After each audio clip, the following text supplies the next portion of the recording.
I apologize for my slightly Hezbollah appearance. But I was told in my recent voyage to Iran that the more scruffy I looked, the more plausible I would appear, and the easier it would be to go to things like Friday prayers. And so it proved.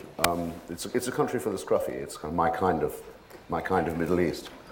By going to Iran, a country I'd had a great difficulty getting a visa for many, many years, I think I've become the only person who has, since the year 2000, been on the ground in North Korea, in Iraq, and in Iran. In other words, I may now have a stump speech that I can go around giving. This is my prototype for it, as a matter of fact, why I suggested that we might discuss this famous question of the axis of evil and what it means, or what different things it might cover. But I want to back up a little to about a decade ago, perhaps a little more, the mid-90s and Bosnia, Herzegovina, and Kosovo, where I also spent some time.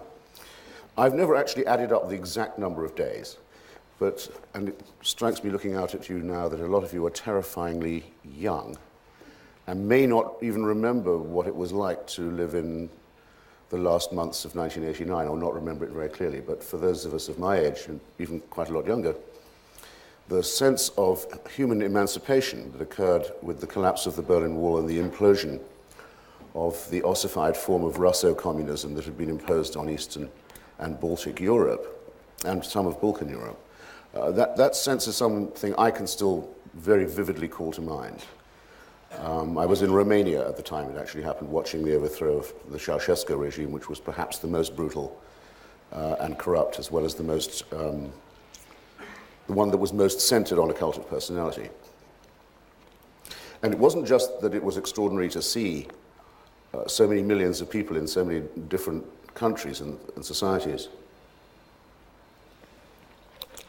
simply by folding their arms and adopting an attitude of defiance, revolutionizing and changing their system. It wasn't that it was so moving to see that. It was the realization that the Cold War was over in the other way too.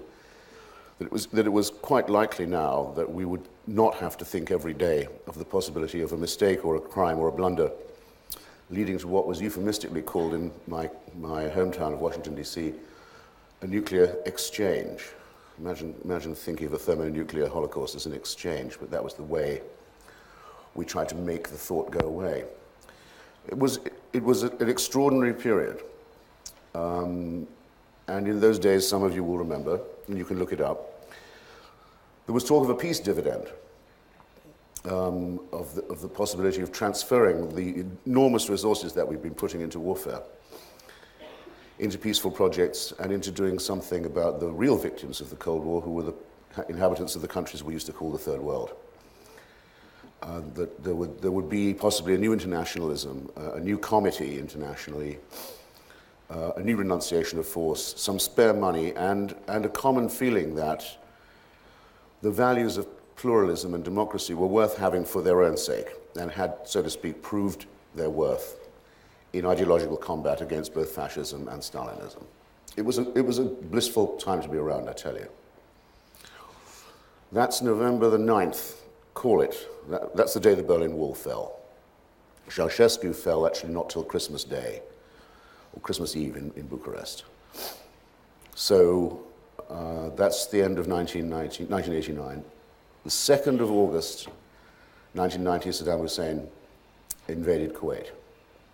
Actually, it's not really strictly true to say that he invaded Kuwait, he annexed Kuwait. He announced that Kuwait was part of Iraq. He did something that had never been tried before, abolished the existence of a member state of the United Nations, a fellow Muslim state, and member of the Arab League.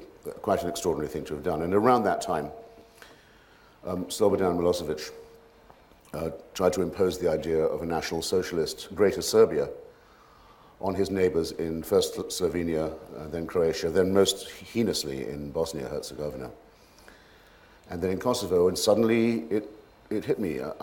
I shouldn't have been part of this naive chorus about the end of history and the peace dividend. I had some reservations about it, which I published, but I had shared in the general optimism. Of course we were not yet out from under the rule or the danger that is posed by psychopathic dictatorship.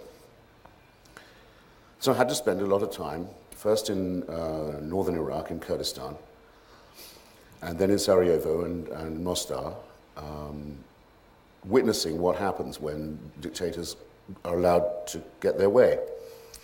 And the shameful thought that one had about it was that in both cases, the cases of Saddam Hussein and Slobodan Milosevic, they had been allowed to get away with the impression that they were thought of by Western democratic societies as allies, even sometimes as clients, or if one couldn't go quite that far, as necessary partners for negotiation. And in fact, Milosevic, I remember being called by the Clinton administration a partner in peace, as when he came. He deigned to come to sign the Dayton Accords with them. Don't let me forget his name, Mr. Clinton's negotiator, Richard Holbrooke, thank you.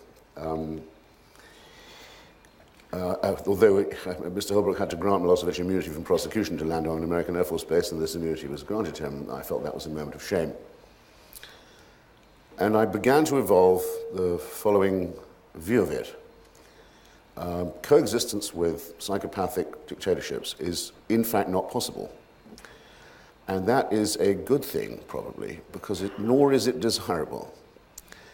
2 or 3 years after Milosevic had been called a partner in peace at Dayton, one of his other conditions, as well as not being arrested, was that the name Kosovo not be mentioned in any of the conversations, that the subject not be brought up. That was acceded to as well by an administration so eager to declare a peaceful victory. He had to be, in effect, evicted from power in his own country, just as those who he had evicted from their homes in Bosnia-Herzegovina and Kosovo had to be forcibly taken home, and his ethnic cleansing undone. Or in all the years that were spent in trying to contain, or even to coerce, or to civilize or domesticate this man had been wasted. They had in fact all been exploited by him to advance his program of his mad idea of a greater Serbia. And the same had been true every time people had ever tried to make nice with Saddam Hussein.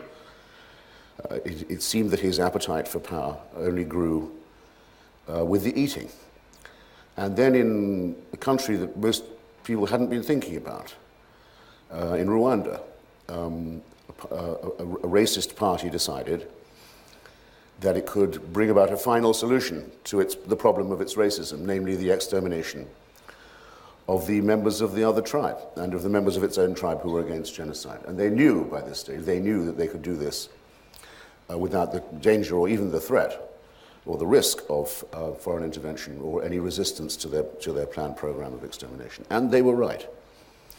And meanwhile, in North Korea, the war that never stopped, North Korea is still officially at war with the United States. We are only in an armistice period, a period of armistice that was, I say we, you'll pardon me. The United States is only in a state of armistice and armed truce with North Korea. Ever since the armistice of 1951, it seemed that yet another state of the one party and the one man and the one ideology wanted to become grander still by the acquisition of weapons of mass destruction. Well, I don't need to tell you how the last few years have been completely consumed by this question and how to address and approach it. And I'll give you, if I may, give you 3 brief capsules, first from Iraq, and then from North Korea, and then from Iran.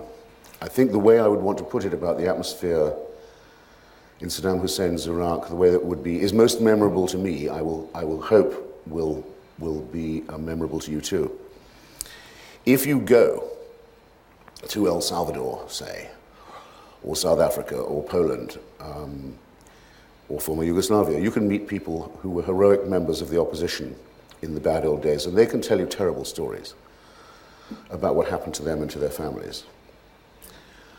But what I noticed about Iraq was not just that every Iraqi and Iraqi Kurd that I knew could tell a terrible story about what had happened to himself or herself or their families, but everybody I knew who'd been a member or supporter of the government could tell the same story of how their families had disappeared, or how they themselves had been arrested for no reason and brutally tortured. I knew, for example, quite well a man called Mazin Zahawi. He was Saddam Hussein's personal interpreter in English. He spoke English faultlessly.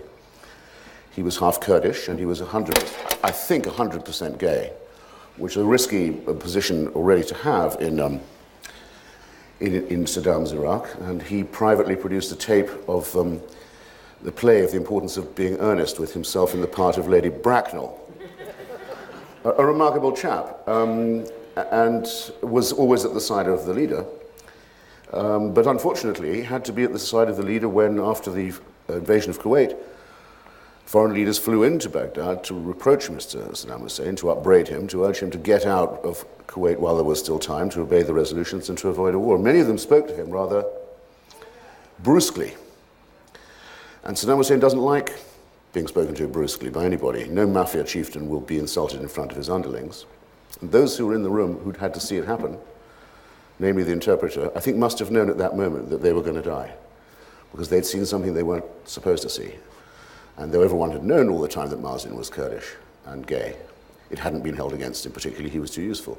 Suddenly it was announced that these things made him a traitor. And he was torn to death, torn to pieces in a dungeon in ways that I won't bother to detail to you. Another friend of mine, Naji Sabri Hadithi, the last foreign minister of Saddam's Iraq, who I'd met originally when he ran the Iraqi Cultural Center in London. He rose to be foreign minister by means of being the editor of the Baghdad Daily, which was a job of his in the meantime. One of his brothers was ambassador to Moscow for Iraq, was recalled from Moscow, tortured to death, with no charges, no explanation, nothing ever said. And the foreign minister's other brother was recalled from another post and tortured not quite to death. And he went out to be Saddam's foreign minister as a broken man. He went out to represent the man who had mutilated his family. Psychopathic, sadistic dictators like to do this to people. They like to show who's boss. People often use the word systematic when they talk about repression or abuse of human rights. They say these things are systematically abused. Of course, that's a correct way of understanding it, but it misses a certain point. It must be unsystematic also. It must be capricious. It must be unpredictable. Nobody must know that they're safe. Nobody can think, now, I now have passed all the tests that make me a loyal member of the Ba'ath Party. I'm going to be all right. They will never be allowed to get to that moment. The fear, the Republic of Fear, as my friend Kenan Makir described it in his brilliant profile of Baathism, must always be maintained. For example, when Saddam, there's even a video of this, you can get it if you want. When he purged the party, he had the room full of the Central Committee, probably about as full as this one is. And then someone is brought in to make a confession, an obviously broken person who sobs a confession into a microphone, standing there haggardly, and starts reading out a list of the names of the traitors who are in the plot. And they're in the audience, and they're pointed to, and the guards come and take them away one by one. And nobody in the room knows if they're on the list yet themselves. The people begin to weep and scream and cry and make hysterical declarations of love and adulation for Saddam Hussein, even as they're vomiting and excreting with fear. And then it's over, and the ones who are in the plot have been dragged out of the room. And then the video comes to an end. And there's a second half, which I haven't seen. It's harder to get. But the people who survive then have to go out into the courtyard and shoot their former colleagues who were found to be part of the conspiracy. That's a detail that, as Kenan Makir says, neither Stalin nor Hitler ever thought of doing that. That's a special twist, a detail, an exquisite addition, if you like, for showing who's in power and for making an accomplice of everyone who serves you, for dirtying them up, as the mobsters would say. I don't tell you this because I'm interested in the pornography of a dictatorship, though I am. I tell you that because I could find people all over Washington, D.C. who would nonetheless say to me, well, Saddam may be a bad guy. By the way, anyone who starts a sentence saying that, you know immediately, knows and cares nothing about Iran. But Saddam may be a bad guy, they would say. I hope none of you have ever said it, and I hope if you hear people saying it from now on, you'll challenge it. He may be a bad guy, the argument went on, but he's a realist. He understands containment. He understands self-preservation. He understands self-interest. Not so at all. It was quite evident to me, to anyone who had tasted what the atmosphere of Iraq inside was like and seen the mass graves, and heard the stories, that here was a man who was quite obviously delusional and who had around him, for reasons which must be obvious to you by now if they weren't before, no one who would tell him he was making a mistake. For him to invade Kuwait was an extraordinary mistake. For him to refuse to get out, thinking he'd get away with it, showed that he must have lost control of his senses. He was visited, or his foreign minister was summoned, rather, by James Baker just before the coalition intervention began. Tariq Aziz was handed a note in Vienna, I believe it was, or perhaps Zurich. He was told, since you're not going to leave Kuwait, we're going to throw you out. You've run out your clock. But that's not all. If you do any of three things, we will consider ourselves freed from all military restraint, and everybody knows what that means when the United States says it. We will deny ourselves no course of action. Any one of these three things. If you set fire to the Kuwaiti oil fields, or try to destroy the Kuwaiti oil industry on your way out, if you do that, if you sabotage it, we will consider ourselves not bound by the UN resolutions. If you use international terrorism against us and try and open a second front of that kind, the same applies. And if you use chemical, biological weapons on our forces. Now, we don't know, I at any rate don't claim to know, what the Gulf War syndrome that affects so many soldiers actually is. But it is consistent with at least the possibility that some local commanders of Saddam Hussein's were allowed to, enabled to, permitted to use nerve weapons in the field. It's not to be excluded. I won't say it can be asserted. It's worth bearing in mind. It is beyond doubt that on his way out of Kuwait, when he had nothing to lose and nothing to gain, quite pointlessly, viciously, Saddam Hussein ordered not just the ignition of the oil fields, but the smashing of the heads of the oil wells so that the oil would run straight into the Gulf, which it did. It was thought at one point it would take 10 years to clean it up. And it destroyed almost all the marine and bird life of the area, as well as causing an appalling conflagration that raged for several months before. This will depress some of you. It was put out by Halliburton, by Kellogg, Brown and Root, rather more quickly than that. Sorry to break the news, but there it is.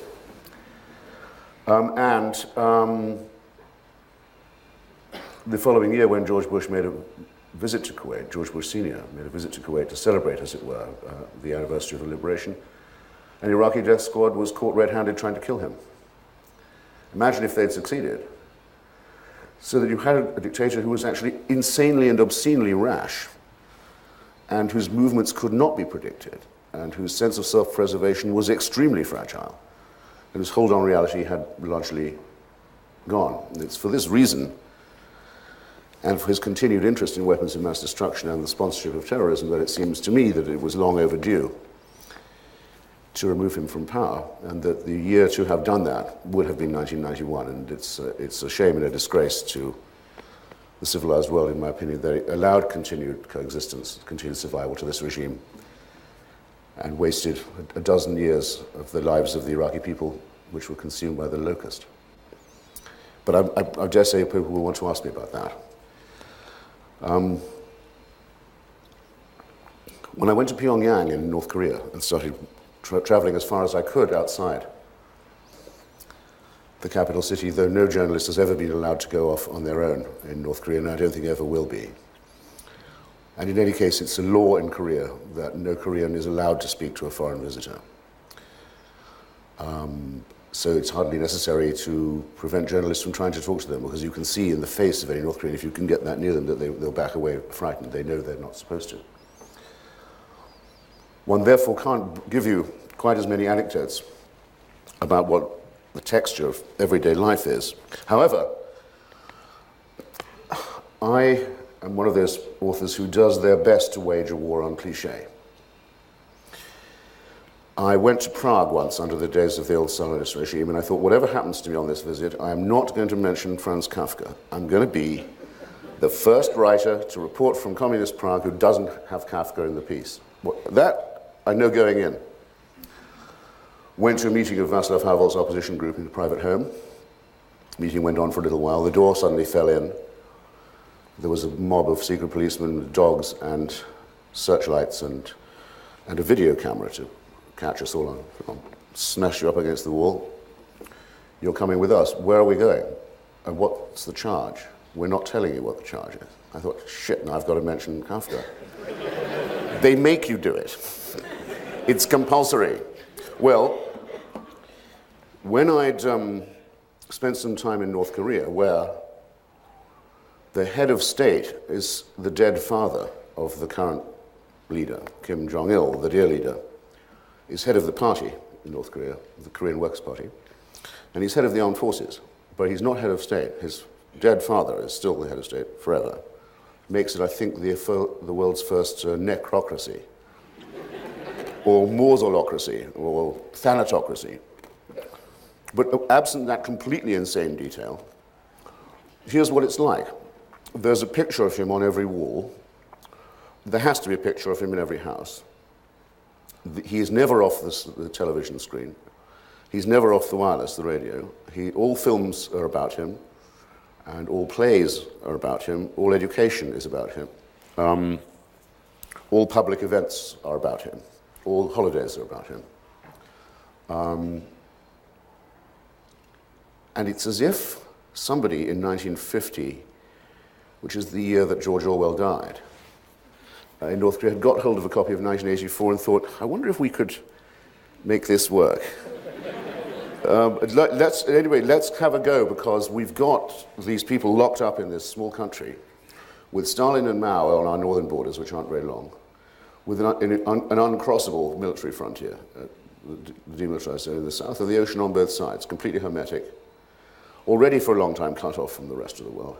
We can do an experiment here. Maybe we could create a perfectly supervised, perfectly regimented, perfectly drilled society where everyone was the property of the state 24/7, as it were, where there was no respite. And I'd heard, of course, that they do march the children to school carrying the picture of the leader, and they do all this stuff. So when I first saw it, I thought, oh yeah, that's right, I knew they did this. And then after a few days, I thought, they actually do it.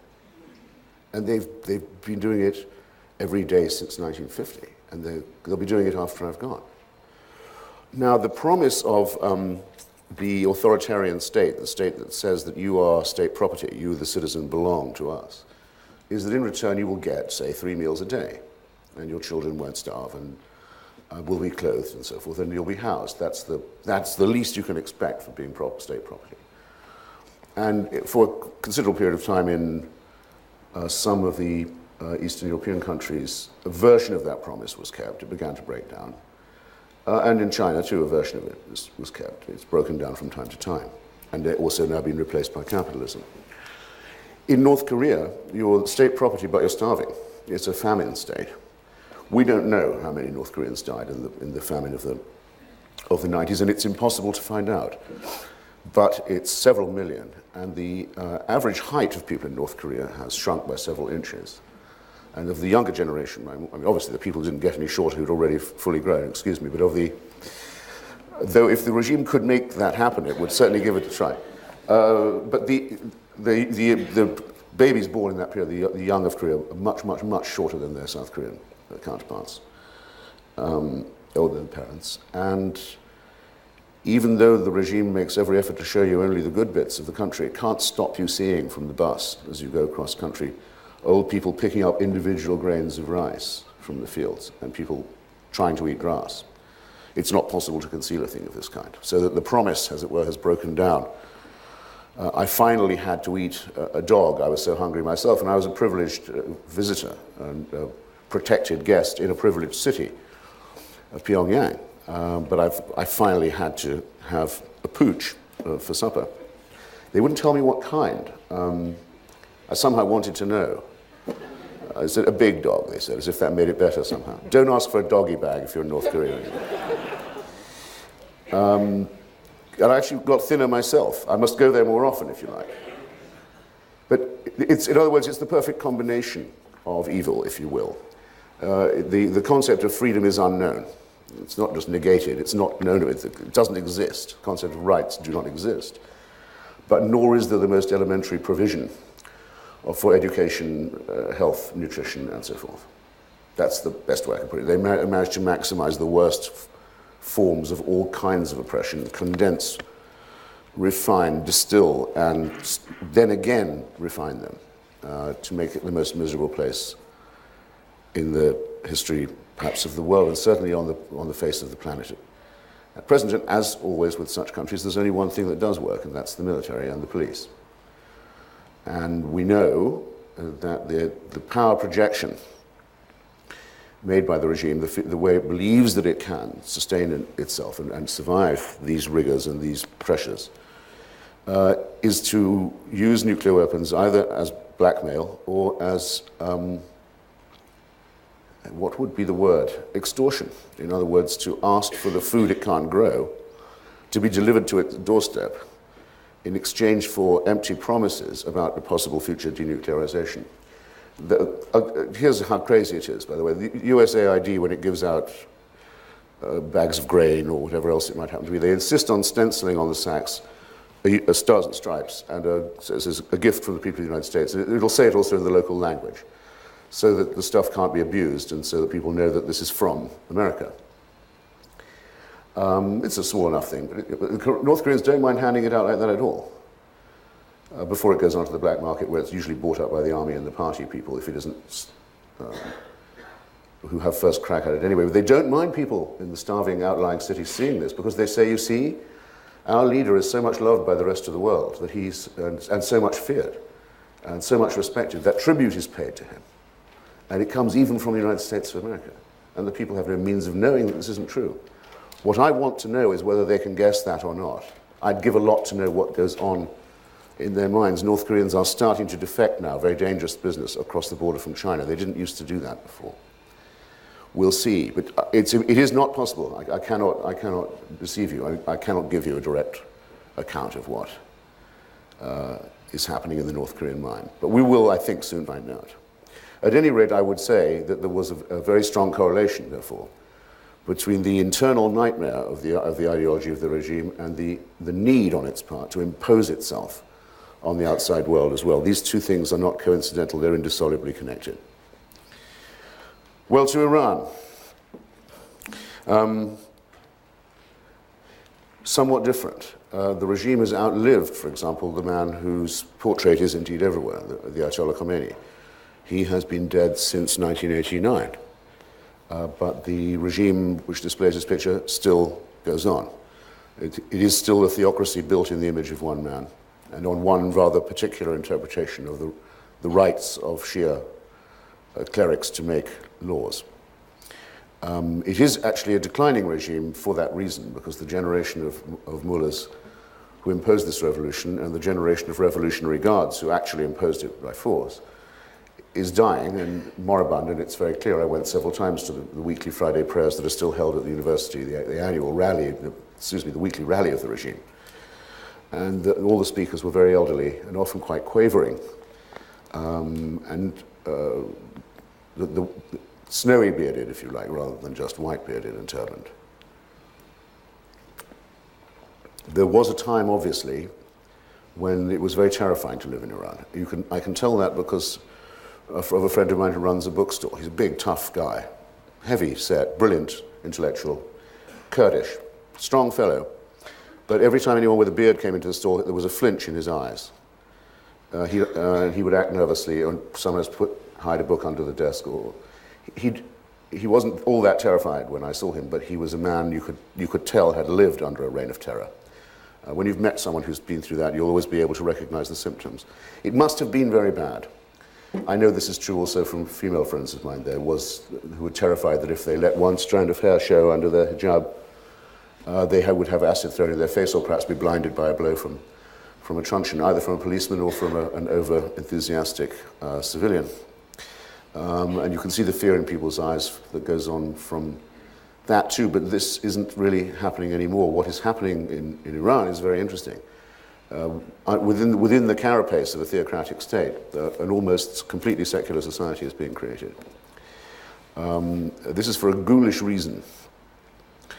The Iranian mullahs lost so many young people in the suicide waves that they sent against Saddam Hussein, that the sending of gangs of schoolchildren and teenagers to clear minefields on the Iraqi border There's not enough room in large parts of Iran to bury the number of people that they killed. It's large parts of the country just one big cemetery.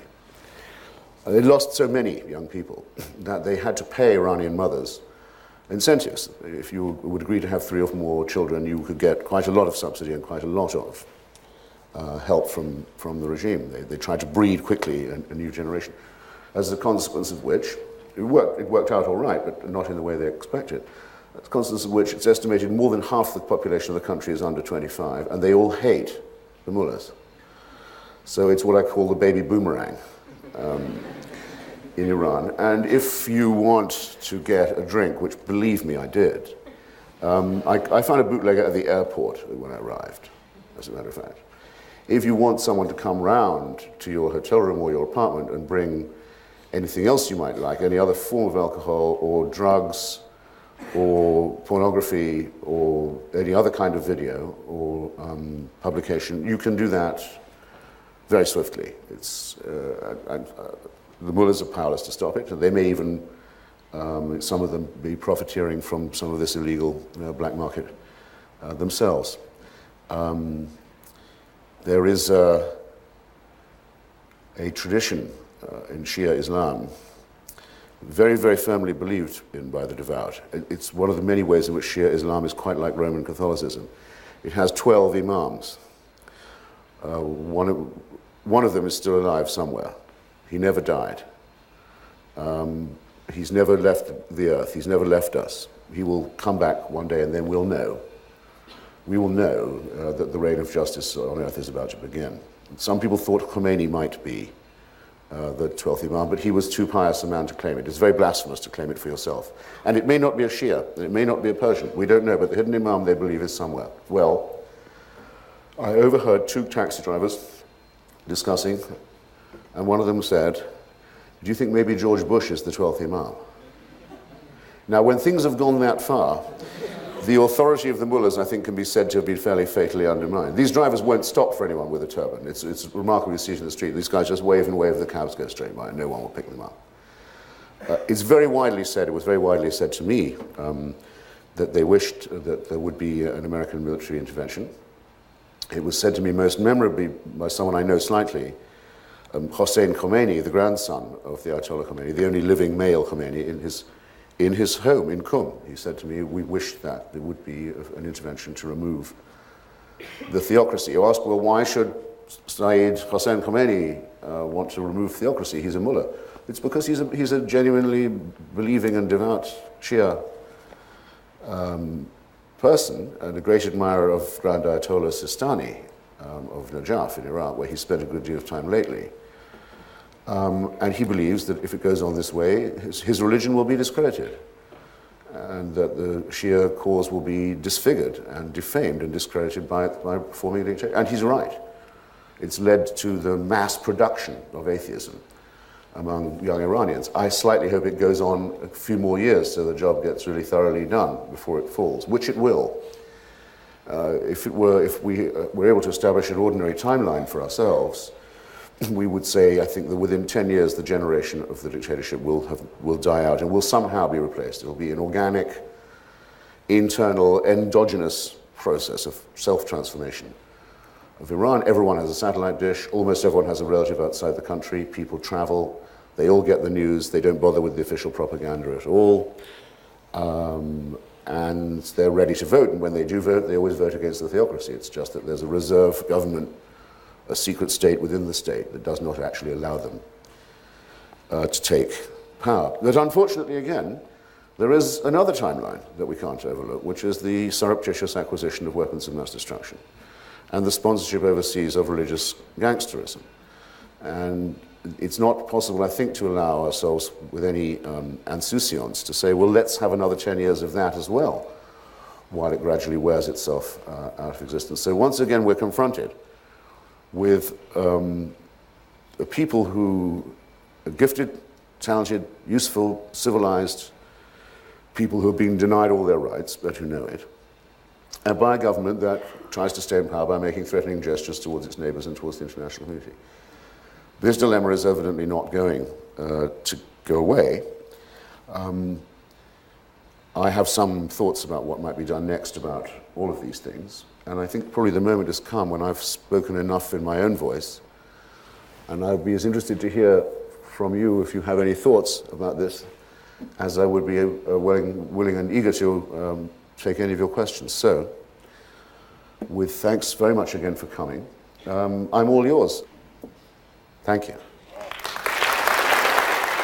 I was asked to confirm that I'd heard from more people than I had not heard from the remark that they would welcome in Iran a Western and American intervention to remove the mullahocracy. And which I can confirm, yes, that's very commonly said. And I was then asked, well, would that not destroy the emerging democratic opposition there? Would it not compromise it? The answer to that is probably that it would. I mean, there are a lot of people who say they think. Actually, let me step a little further back. I heard that said so often by people that after a bit it stopped delighting me. In other words, in a way, it's a confession of weakness on their part. It's a confession of impotence. It's a sort of resignation. We can't do anything ourselves. There's also something slightly servile about it, and a mentality of that kind, of course, could turn on a dime. Right away, if there was an invasion, people would, if they got what they wanted, they'd suddenly say, down with the occupation, to show that they could be brave after all, as has happened with quite a number of Iraqis. Now that they can show their courage, they do. It's partly because of the shame they feel at the cowardice and conformism before. And one doesn't want to upset this febrile balance too much. And one does hope to encourage an internal movement. But every time an internal movement has been tried, it's been very brutally put down. So that, given the odds, and given the very heavily armed goons with which the regime maintains itself, one is condemning people to a much longer period of servitude, and one is also exposing the international community to a much greater risk of a promiscuous state with weapons of mass destruction. Therefore, I think everyone has to reason it and realize that we're accepting a responsibility either way, and that doing nothing is also a policy. If the EU's talks with Iran don't go well, do you see Israel intervening unilaterally like they did in Iraq, in Syria? And if so, what effect do you think that'll have on the growing movement against the mullahs in Iran? Well, it couldn't be unilateral, for one thing, because they'd have to cross Iraqi airspace, and no one would think that that had happened without Iraqi or American permission. So no one could say, oh, that was the Israelis, we don't know anything about it. In any case, people who think like that in the Middle East regard Israel as an American surrogate in any case. So there is no such thing as Israeli unilateralism in this matter. The best evidence that I have, but I'm open to be challenged about this, is that the Israelis, among others, have concluded that the bombing of the Iraqi reactor in 82, I think, 81. I've just forgotten the name of the reactor. Doesn't matter. Osirak, the Osirak. Oshirak, as I call it, because he built it for Saddam Hussein, knowing what he wanted it for. There's another unilateralist at the UN for you, by the way. Only retarded and may in some ways have advanced the Iraqi nuclear program, because it just drove it further underground. I've heard many Israelis say that. I've heard some other experts in the field of disarmament say that, good shot though it was, it didn't really denuclearize Iraq. And the Iranians, in any case, as we all know now, have configured themselves so that it will be much harder to have the core of their program taken out in any one place or in any one day. So that's why I insist on the linkage of internal democracy and emancipation with these questions. There are only two serious countries that have ever got this near to getting a bomb, or got one, and given it up: Brazil and South Africa. In both cases as the result of a democratic revolution that replaced the dictatorship that embarked on the program. And so what one has to hope for, I think, is that we will get into a position where we will be negotiating on disarmament with democratic Iranians, not theocratic ones. So now, Iran is a poor country, and a lot of people are very poor in the outlying parts of it, but it is enormously more developed infrastructurally than Iraq. It's really quite, the roads are excellent, the internal airline flights are very good. The traffic jams in Tehran often go on for 4 days, but that's a sign that most people have a car. Everyone has satellite dishes and so forth. Everyone's accustomed more or less to living in an open society. Almost everyone has a relative in a democratic country. There have already been elections, it's just the mulocracy won't let the winners take office. So all of that work has, so to speak, been done in advance, and as far as I could tell, there's no sectarian or confessional problem in Iran. 92% Shia. There are, even the existing theocracy has reserved seats for Jews and for Christians, who are quite small but significant minorities, mainly Armenian, the Christians, in the Majlis, in the parliament. They're recognized and their rights are, so to speak, at least acknowledged, if not actually observed. There's certainly no dislike for Jews or Christians. It's very dangerous to be a member of the Baha'i faith, because that's post-Islamic, not pre. But other than that, there's nothing of this sort. The Kurds are a very small minority. They're not separatist. There hasn't been any fighting there for some time. What have I left out? Not everyone speaks the same language. Everyone speaks Farsi. Not everyone is Persian. It may be as many as 30% are Azeri, not Persian. That's not an issue. Nobody would pull a knife over it.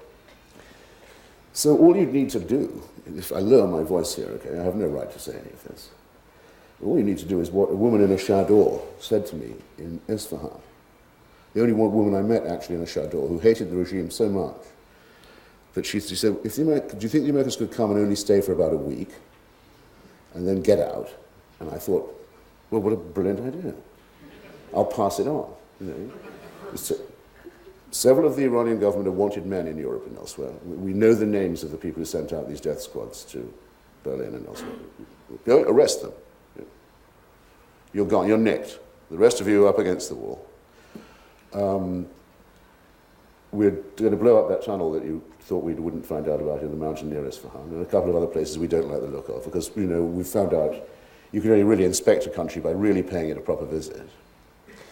And then we return the country to its people and go home. Think about it. Think about it, because that's what they're thinking about. I don't know that the United States is thinking about this, but a lot of Iranians are thinking about it. It wouldn't need to be this stewardship, guardianship, wardship that we have to have for the Iraqi people after what they've been through. Around the time of the first Gulf War, you wrote an essay where you described U.S. policy in the Middle East as mutually assured destabilization. Do you see the invasion of Iraq as like the ultimate repudiation of that policy? A reversal where now the U.S. is looking to create stabilization? Well, it would be nice in a way to be able to say that, and it would be symmetrical, but not quite. I think what I was referring to was the way that the United States sort of managed to be on both sides of the Iran-Iraq war, and was different factions of the administration were dealing with it covertly as well and arming both sides, and you had the feeling that as well as that element of profiteering, there was also a Kissingerian mindset. In fact, Henry Kissinger did more or less say, hey, this is a great war, I wish they could both lose. That was his comment on this war that killed perhaps 2 million people. And, you know, it seemed two enemies gird each other.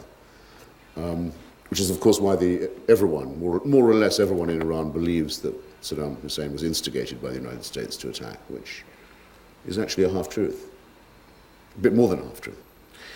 So yes, this policy is partly we have to undertake it because of the failures of the previous one, because that was such a disastrous policy. And second, we ought to put right some of what we did, but I can't exactly say that it's a stabilizing policy, because in one way it was to say that the status quo in the Middle East should be overturned. That's why I feel that some of my friends in Washington are unjustly referred to as neoconservatives. In other words, the conservative, they're not at all. These are people who said, no, we don't like the status quo, we don't like the way things are, we're willing to take the risk of destabilizing it, because we're sure that any alternative would be better. That's not really a conservative position. The conservative position was taken by George Bush Sr., by Lawrence Eagleburger and Brent Scowcroft and some other senior statesmen, grouped usually around Henry Kissinger, the realpolitik view of the world that says, no, we We like to treat the region as if it was something that we could rule through proxy dictators and not have to worry too much about the opinions of the unwashed. What do you see happening in Iraq over the next 5 years? Well, it was interesting when I asked Iranians what they thought about the Iraqi elections and the process there. For the most part, they pretended a sort of indifference. This comes largely from the feeling that don't talk to us as if we were Arabs. Very strong feeling there. They resent very much being thought of as Arabs.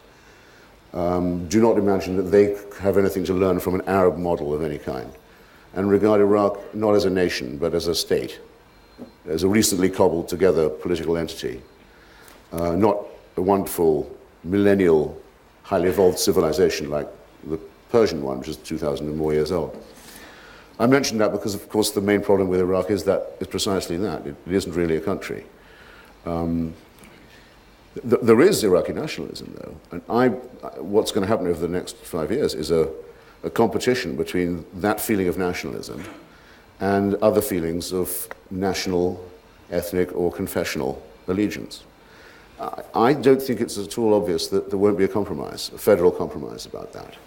The one reason I believe it is because the groups are fairly evenly matched. The Kurds, who are Sunni, are about 20%. No one's ever going to try and rule them by force again. And they also have an army of their own now. No one's ever going to be able to bully them again. The same is more or less true of the Shia. And the numbers of the Sunni are too large to allow them to be treated as a despised minority also. That's the first thing. The second is I have never met an Iraqi who is 100% Shia, Sunni, or Kurdish. That's not quite true. I have met some Kurds who hardly have any non-Kurdish relatives, because there's been...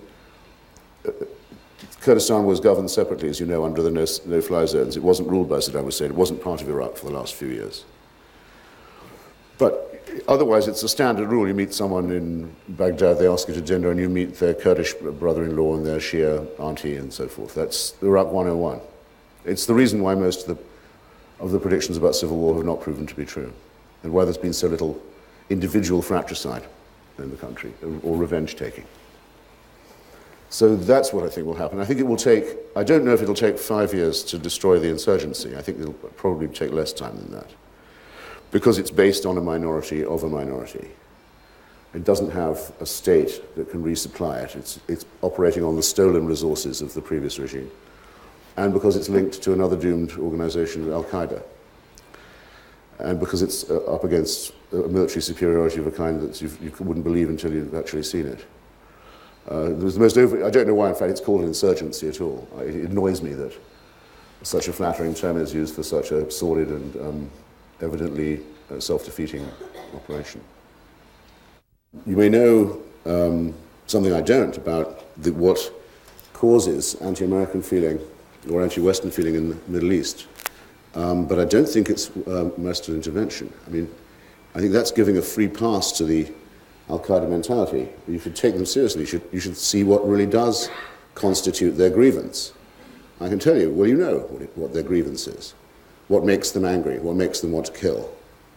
The sight of a female face, for example, or a Shia Muslim, or a synagogue, or a skyscraper, or a Christian, or a Hindu, particularly the Hindus. That's what makes them angry. Now, I'm sorry, I have no patience whatever or at all with people who say that what brings them about is resistance to them. For one thing, it's not true. For another, it euphemizes their actual propaganda, which I've just delineated for you, which, as you know, is unarguable. You can read for yourself what their complaint is. And for the third, it would have to mean surrender. If resisting them only makes them more active, then we might as well give up now. They've won, haven't they? Well, they're not going to win. And their popular base is going to be tested for them. They didn't even run in the Afghan elections, and I can tell you what would have happened to them if they did. They didn't try to run in Iraq, and I tell you what would have happened if they did. They're not going to run in the Lebanese ones, and I can tell you what would happen if they did. Why are you being a ventriloquist for them and saying that their appeal is growing? And why do you imply that it's the resistance to this fascism that brings it about? This is defeat in the mind. Drop it, I would. I'd stop saying that.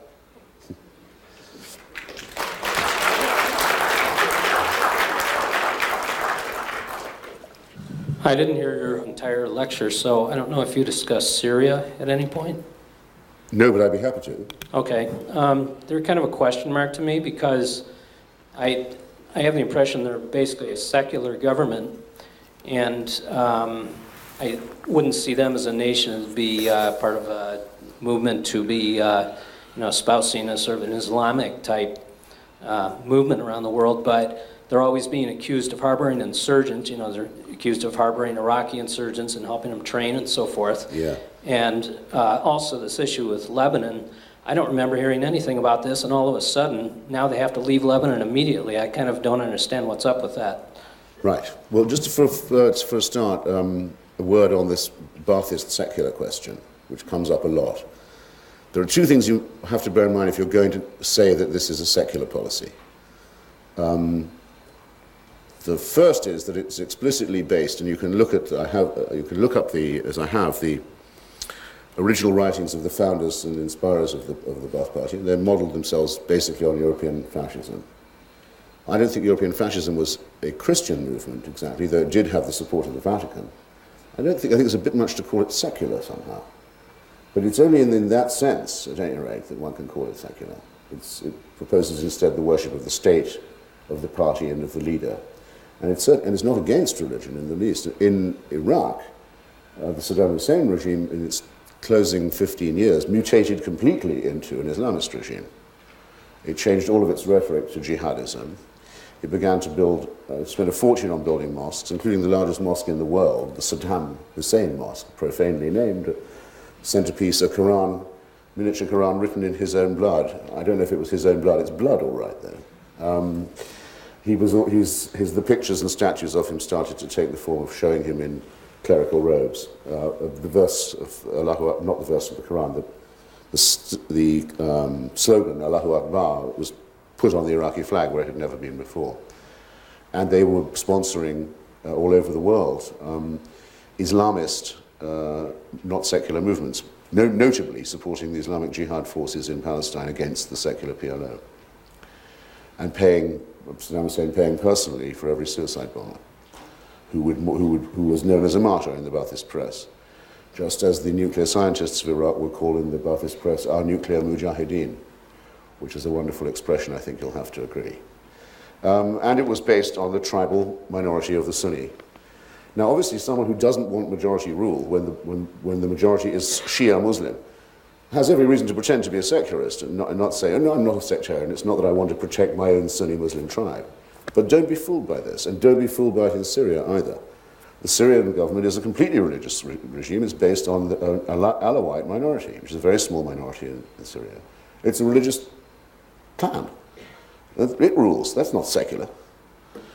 If you want me to say what Alawism is, I can tell you only really that it is a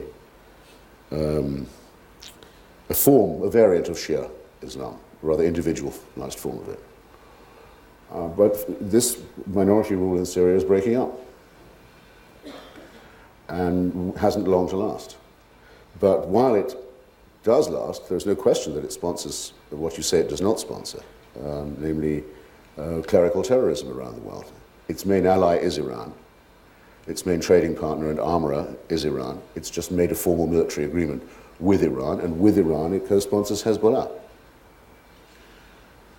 which happens to be conveniently a pro-Syrian party, and it's currently the current crisis in Lebanon, where you say, where's all this come from? Why are they suddenly being told to get out of Lebanon? Well, because the people of Lebanon have had enough of it, because there was an election coming, there is one coming in May, because a force was being put together out of diverse groups, the Druze, led by the Socialist Party leader, Wali Jumla, many of the Sunni, the Christian, probably majority of Lebanon, and others. And Mr. Rafiq Hariri was going to join this coalition, and if he'd done so, it would have been very hard for it not to win. So, like everyone else who's ever criticized Syrian rule in Lebanon, he's been murdered. I don't say the Syrians did it, I say that that's what always happens to people who criticize Syrian rule.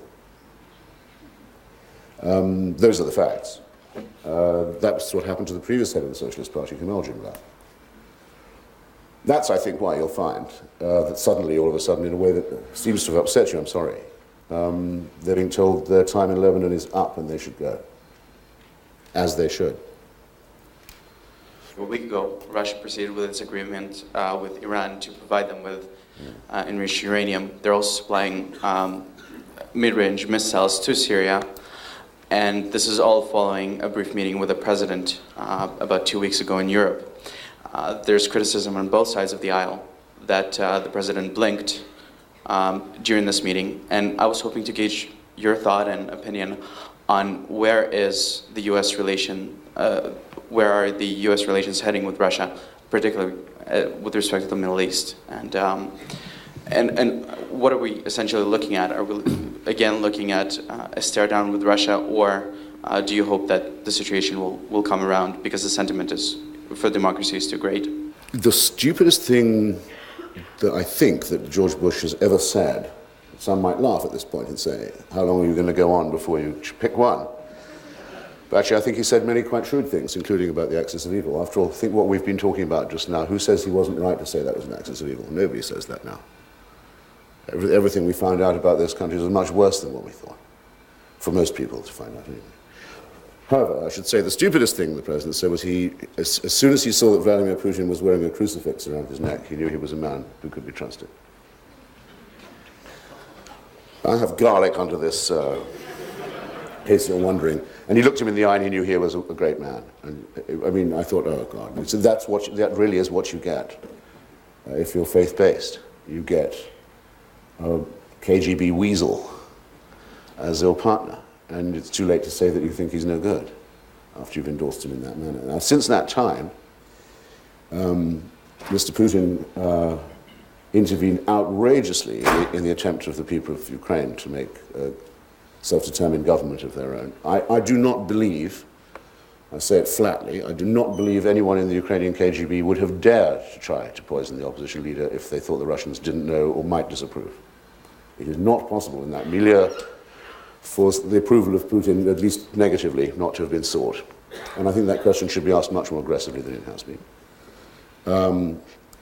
Mr. Putin's policy of unilateralism in respect of Iraq at the United Nations, putting Russian interest, or the interest actually of a clan of former Soviet mobsters who are owed a lot of money by Saddam's regime and who were trading on the oil for food program, which is largely run through Russia, was scandalous. That's unilateralism at the UN, not what the United States was doing, which was trying to get the existing resolutions enforced. And yes, now Syria and now Iran. And they're very unhelpful about North Korea too, and dragging their feet on an agreement we've had for a long time. I'm sorry I keep saying we. I was in America this morning and I'll be there again tomorrow. You'll pardon that. To build down the existing nuclear stocks, a lot of which are still targeted and still in the silos. That should have been done years ago, and it hasn't been. And this is to say nothing about how he doesn't let the Russians interfere in their own internal affairs, which he does not. I mean, he's quite clearly embarked on a course of one man and one party rule for his own country. So this is extremely dangerous. And it shows that there has been a great Russian chauvinist resentment ever since the events of 1989, the feeling that they are on the losing side and that they're becoming a victim country. This, I think, is incalculably dangerous. You mentioned three very repressive regimes, of which one, the United States intervened in Iraq. Are you justifying also that the United States or whoever should also invade Iran, North Korea? And on that basis, if your answer is yes, I mean, who becomes the arbiter? And what is the criteria then for not invading Saudi Arabia, Egypt, whatever repressive regime? If you return me to the question of quo warranto, the old question, by what right, which must be asked of everything. As you know, there are 4 conditions under which a government can be said to have sacrificed its sovereignty and to have put itself outside international law, such that the United Nations can contemplate removing such a government or intervening in its internal affairs at least. These 4 are the following. Invasion or invasions of neighboring states or occupations of neighboring states. Violation of the Genocide Convention, which mandates action both to prevent and to punish it from all the signatory powers, of which Canada and the United States are. One, two. Violations of the Treaty on Nuclear Non-Proliferation, NPT, and sponsorship of international terrorism. Any of those four qualify you to ask for any member of the Security Council to ask the United Nations to consider taking action. Well, with Iraq, that's easy. All of those four violated repeatedly, serially, flagrantly. Got away with a lot of them, should have probably been arraigned earlier than they were. Iraq was not a sovereign country in 2003. It was under international sanctions already. Large parts of its airspace were patrolled by American and British planes. It didn't have really control over its own borders. It was an outlaw state in law. Iran only qualifies under two of these at present, it seems to me. It doesn't threaten any neighboring country, unless you say that its alliance with Syria helps perpetuate the occupation of Lebanon. Technically, it does. It's been fooling around with the NPT, but it is constantly in negotiation, and it is submitting to inspections.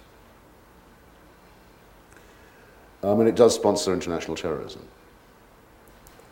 But I would say in the most ambiguous form, in that Hezbollah is not like Al-Qaeda or Islamic Jihad. Hezbollah is a Shia political movement with a military wing. And there would be some argument in the United Nations, I think there should be, as to whether or not it qualifies as a terrorist organization purely and simply. I would say that it did not. So this is very difficult. North Korea commits genocide only against its own people, not others, but it does do that. It's a political policy of starvation. It's in flagrant breach of all agreements on non-nuclear weapons. And it plans to invade South Korea. It maintains itself on an invasion footing at all times. So you would be as good a judge as I, but these are the criteria. And as you'll see, it should get people to stop doing this rather annoying thing. If one makes a case against Saddam Hussein as carefully as one can, they say, well, why don't you go and invade Robert Mugabe then? I hate it when people do that. Don't do it. Please, don't do that. It's my understanding that back in the 1920s, when Ibn bin Saud was trying to create his personal state in post-Ottoman Arabia, he made a deal with the Wahhabists saying that if you support my political agenda to create the state of Saudi Arabia, I'll support you in your education programs and allow you essentially free reign within my territory. Now fast forward to 2005, now you have Al-Qaeda and all these groups that spring from Wahhabism, and you have the United States that's now pressuring autocratic regimes in the Middle East to democratize. And my specific question is this: is it still in the House Assad's best interest to support the Wahhabists and their educational institutions within Saudi Arabia, essentially their domestic forces? Or is it now that, to use a totally politically incorrect term, they feel that they've made a deal with the devil, and that now they're having all these pressures from the United States and they're essentially walking tightrope? So I just want to know your answer on that. But by the way, I don't think there's anything politically incorrect in saying deal with the devil. Your analysis of it is, as far as I can see, flawless. As far as I know, that's exactly what did happen, and it's also exactly the question that they are having to confront. Is it worth it? Because they've invested billions of their petrodollars in creating madrasas for the inculcation of a very fundamentalist version of the Quran. In Indonesia, in Algeria, in some parts of Turkey, and Africa, Nigeria, which I think is the next place where there's going to be a confrontation of this kind, by the way. I think we should be paying a lot more attention to Nigeria than we are doing. And also in the United States and Canada, where very often now the Wahhabi version of the Bible, which explicitly, of the Quran, the Holy Book, which explicitly endorses and calls for violence against unbelievers, is being used by imams in our prison system. I mean, that's not mince words here. There's an attempt being made to build a secret army within Western society out of criminal elements, and to supply it from outside, and to keep it, and to give it an ideology that would really discipline it. And this has to be taken very seriously. I think that the Bush administration has been hopelessly laggard on this question. The president has never used the word Saudi Arabia in the same sentence as the word terrorism, and he's used the word terrorism a lot now. I think just by, churning around one day the word Saudi ought to turn up in the same, just doesn't seem to do it. He's used it in conjunction with almost every other word, so that he makes it sound like tourism now every time he speaks. That's how I hear him say the war on tourism. Well, which I wish also would break out.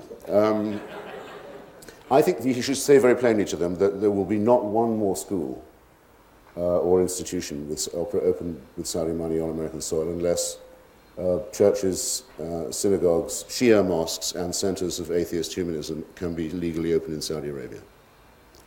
If they don't say yes to that, it's over. Finish. And the worst will follow.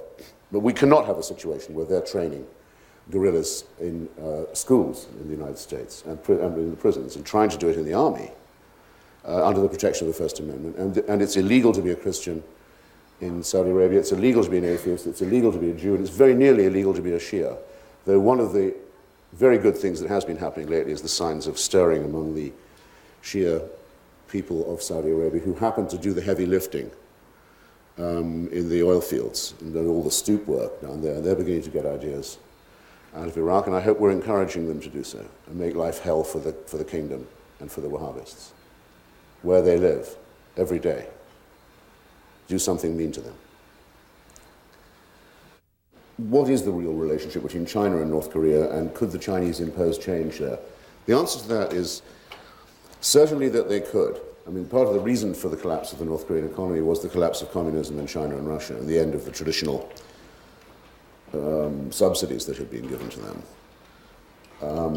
That plus their own fantastic agricultural incompetence. And the Chinese control most of the avenues through which trade goes in and out of North Korea. And there is also, on the other side of the Tumen River that separates the two countries, there's a Korean-speaking area in that province on the border. There's a large Korean-speaking minority, ethnic Koreans, in fact, in China, which gives them an interest, because that's where the refugees are going. And obviously China hopes that North Korea does not completely implode, because if it does, the whole population will try and escape into China, facing them with a huge demographic crisis, a minority crisis that they don't need. So they're very interested in getting a soft landing for the regime.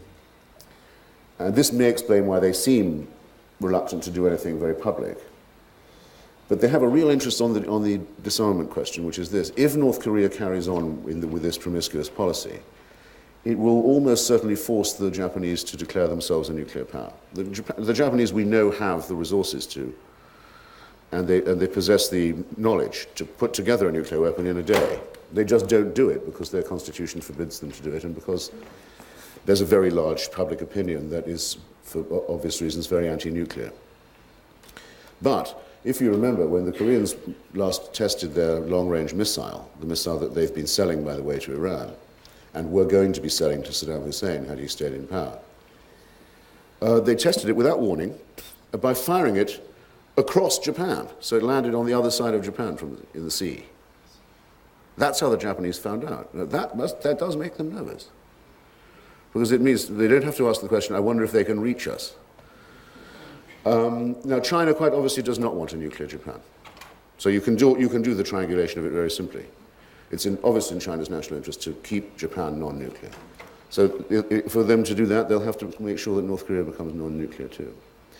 So it would be nice, I think, if the Chinese acknowledged that this was the fact. And we're not asking them to do us a favor.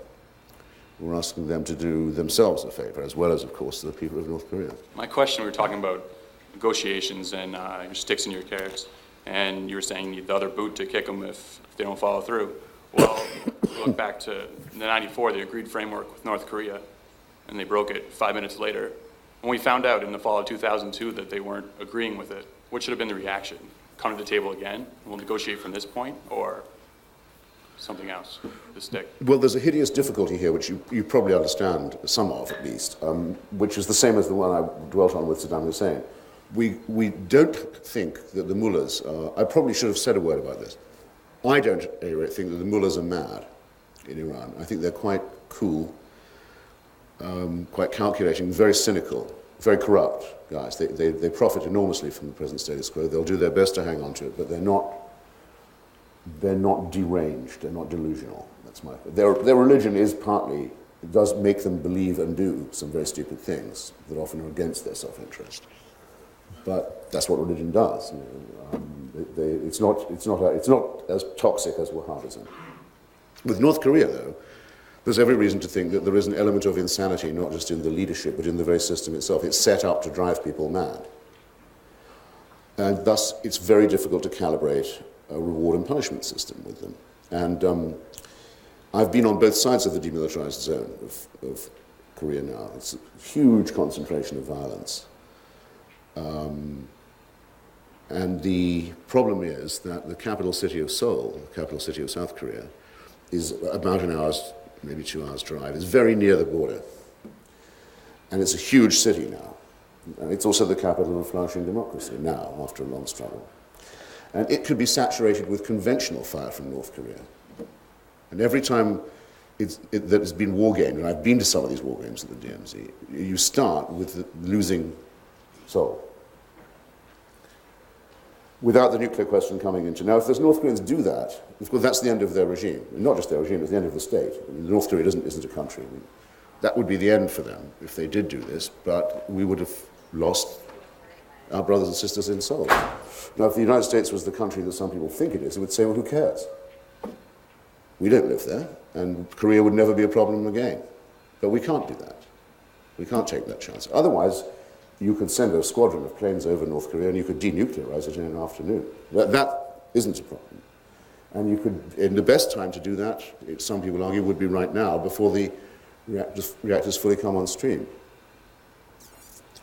But we can't bet that they wouldn't destroy themselves in an attempt to destroy us in the process. And it's morally not possible to take that chance. And if you refuse to pay any more tribute to them, on the extortion side, leaving the blackmail part for the moment, moving to the extortion side of it, you say, right, we're not going to give you any more food. You know who's going to go hungry, and it's not going to be Kim Jong-il. And again, it's morally very difficult to say, well, we hate you so much, we'll starve your population. Especially where we now have the full record of how abysmally the United Nations are exploited and fleeced the people of Iraq. That was blood for oil, by the way, if you want a slogan. Too kind, too kind. Thank you.